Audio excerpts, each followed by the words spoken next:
दिल्ली में मल्लिकार्जुन खड़गे की ताजपोशी के साथ ही अब उत्तराखंड में भी कांग्रेस के भीतर नई टीम बनाने की हलचल शुरू हो चुकी है और इसके लिए माना जा रहा है कि बहुत जल्द पहली लिस्ट आ जाएगी जिसमें यह तय होगा कि किस नेता को, किस कार्यकर्ता को क्या जिम्मेदारी करण मेहरा देते हैं और दिल्ली दरबार से किन किन नामों पर मुहर लगती है।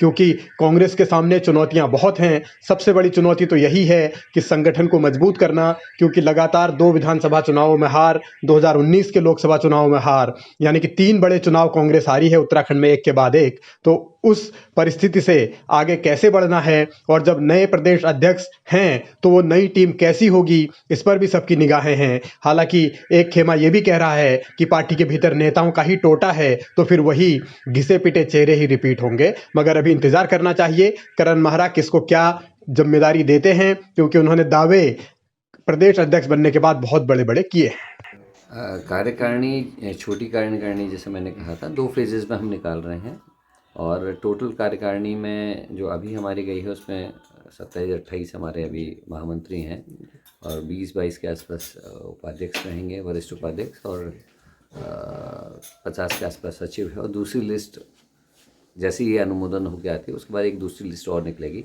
कुल मिला के हमारे 35 से 38 तक हमारे शायद महामंत्री रहेंगे। विधानसभा चुनाव में हार के बाद कांग्रेस ने उत्तराखंड में बदलाव किया, गणेश गोदियाल को हटाकर करण मेहरा को कमान सौंपी। मगर मेहरा अब तक अपनी टीम बना नहीं पाए हैं और अभी भी उनके हाव भाव से, उनके कार्यशैली से ये लग रहा है कि शायद उनके अंदर एक डर बना हुआ है और इसीलिए वो टीम एक साथ डिक्लेयर नहीं कर रहे।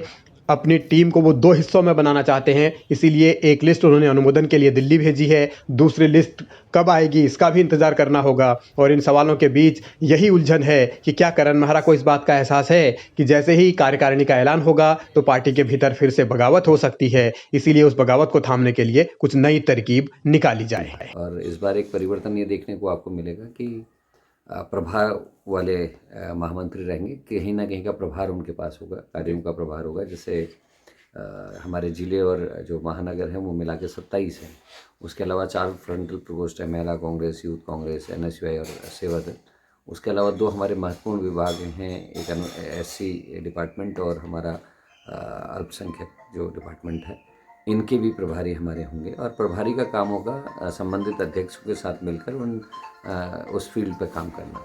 अच्छा, इसमें संगठन में नए नए एक्सपेरिमेंट करके करण मेहरा कुछ नया करने का दावा तो कर रहे हैं, लेकिन इसका असर कितना होगा ये भविष्य तय करेगा। फिलहाल तो इस बात का इंतजार है कि करण की टीम में भाई भतीजावाद दिखेगा या नहीं दिखेगा, किस नेता के कितने चहेते होंगे और चहेते अगर नहीं हुए तो फिर पार्टी की हालत क्या होगी, बगावत के सुर थामने के लिए क्या प्लान है, आखिर कैसे कांग्रेस 2024 की तैयारी में जुटेगी, ये सब कुछ उनकी लिस्ट आने के बाद एक नए तरीके से संग्राम का सबब बनेगा।